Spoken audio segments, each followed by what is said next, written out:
Hello everyone, आपके अपने YouTube channel study with Ravindra में आपका हार्दिक स्वागत है। अगर आप हमारे चैनल पर पहली बार आए हैं तो चैनल को सब्सक्राइब करना ना भूलें और बेल आइकन बटन को भी प्रेस कर लें।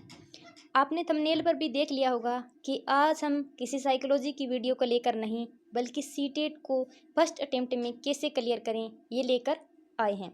क्योंकि ये मैं गाइड क्यों कर रही हूँ, क्योंकि मेरा खुद का एक्सपीरियंस है।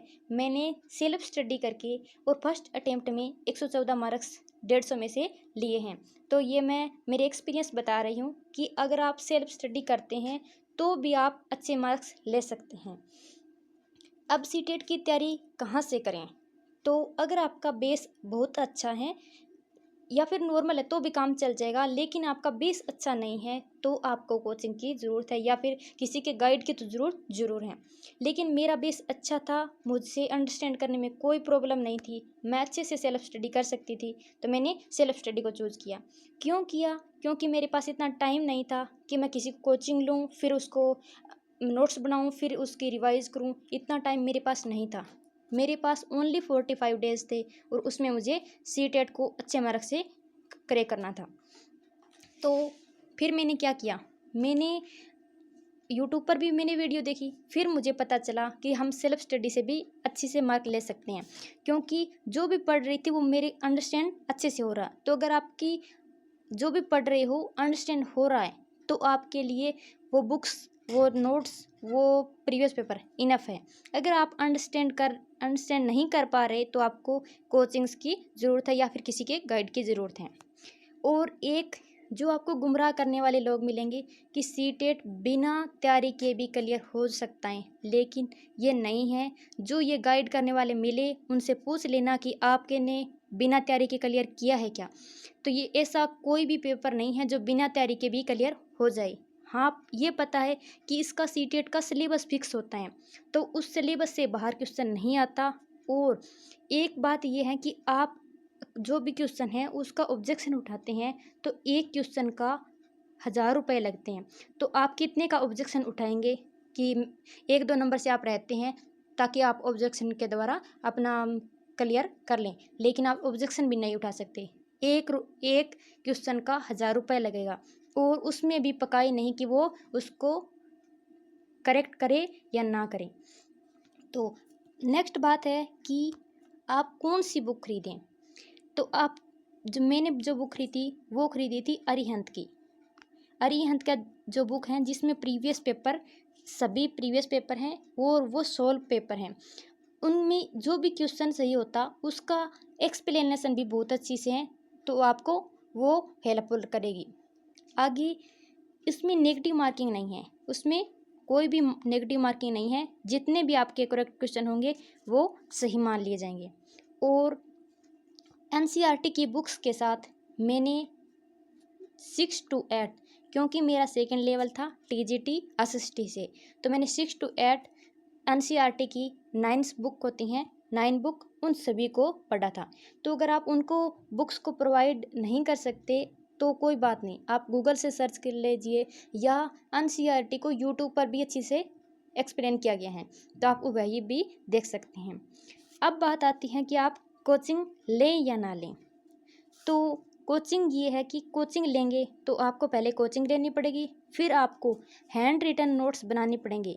उससे पहले समझ नहीं आएगा। जब हैंड रिटन नोट्स बनाएंगे तब आप फिर उसको रिवाइज करेंगे। तो अगर इतना टाइम आपके पास है तो आप कोचिंग ले लीजिए। और आपकी अंडरस्टैंडिंग भी अच्छी नहीं है, आप जो भी पढ़ रहे हैं वो आपको अंडरस्टैंड नहीं हो रहा, तो आप ज़रूर कोचिंग लें।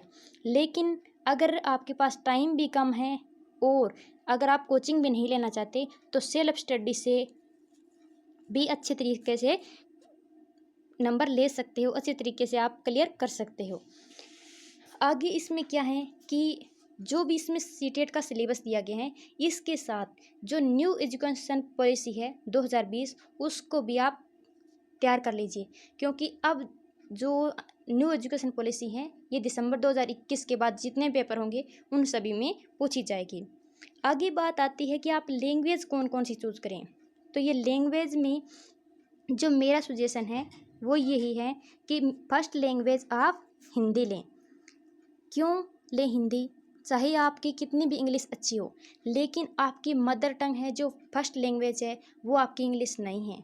और जो फर्स्ट लैंग्वेज होती हैं उसमें पोइट्री पूछी जाती हैं, तो पोइट्री को अंडरस्टैंड करने में आप हिंदी को ईजिली अंडरस्टैंड कर पाएंगे या इंग्लिश को, ये आपको देखना है। इसके बाद आपको फर्स्ट लैंग्वेज चूज़ करनी है, और जो सेकंड लैंग्वेज है वो आप इंग्लिश चूज़ कर सकते हो, संस्कृत कर सकते हो, आपकी मर्जी है।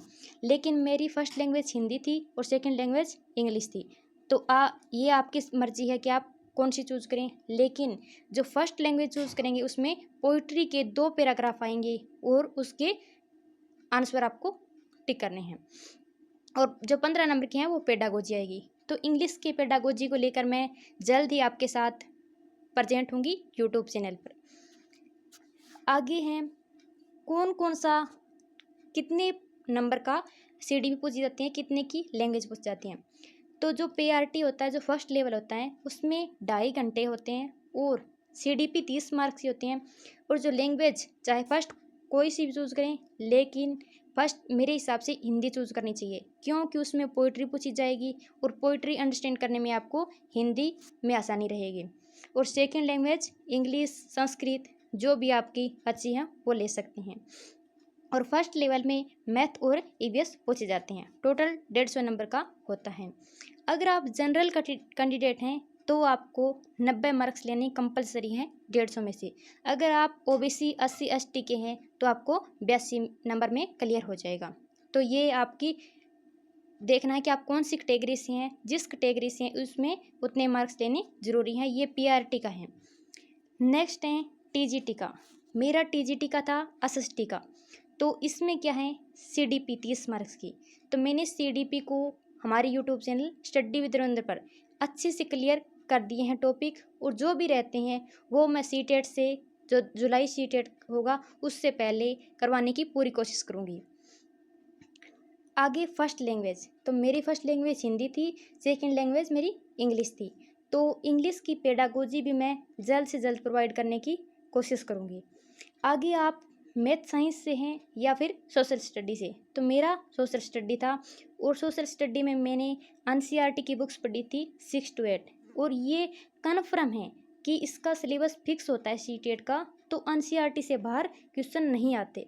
6 to 8 NCERT पढ़ लीजिए, आपका क्रैक ईजिली हो जाएगा, और NCERT से अंडरस्टैंडिंग भी आपकी मजबूत हो जाएगी, ताकि आप CTET के अलावा स्टेट, रीट, सुपर टेट कोई भी टेस्ट देंगे तो आपके लिए NCERT इनफ रहेगी।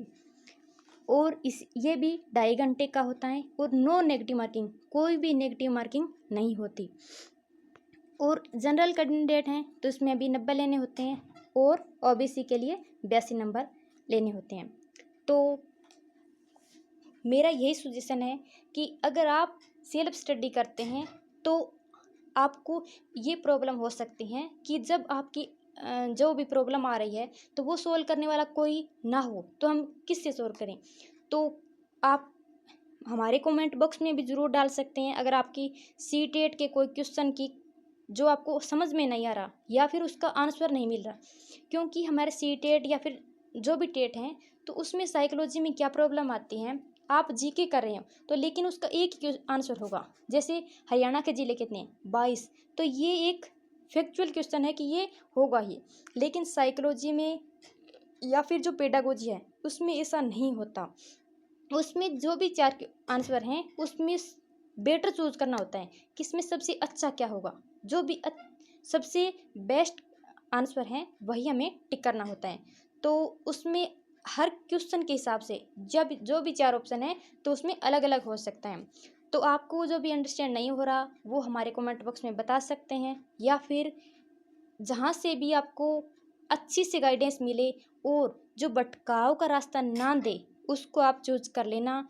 बाकी मेरे सजेशन यही है कि सेल्फ स्टडी से आप अच्छे मार्क्स ले सकते हैं, क्योंकि मैंने ओनली 45 डेज़ में और उससे पहले मेरे BEd के पेपर थे, और BEd के तुरंत बाद ही मेरा CTET आ गया और तुरंत ही मेरा क्लियर भी हो गया। क्लियर मेरा रेट भी था, लेकिन रेट रद्द हो गया है, और मैंने फर्स्ट अटेम्प्ट में सभी टेट क्लियर कर दी है, और बिना कोचिंग लिए हुए सेल्फ स्टडी से। तो आप भ्रम में मत रहें कि कोचिंग के बगैर टेट नहीं क्लियर हो सकते, सभी क्लियर हो सकते हैं। खुद पर बिलीव रखिए और अपनी अंडरस्टैंडिंग को बढ़ाते जाइए। अगर आपका बेस अच्छा नहीं है तो भी आप आज से शुरुआत कर लीजिए, आपका बेस ज़रूर अच्छा हो जाएगा। क्योंकि आज से शुरुआत करने से क्या होगा कि जब भी टेट का पेपर होगा तब तक आपकी अंडरस्टैंडिंग बन जाएगी। तो थैंक्स फॉर वॉचिंग, मिलते हैं नेक्स्ट वीडियो के साथ।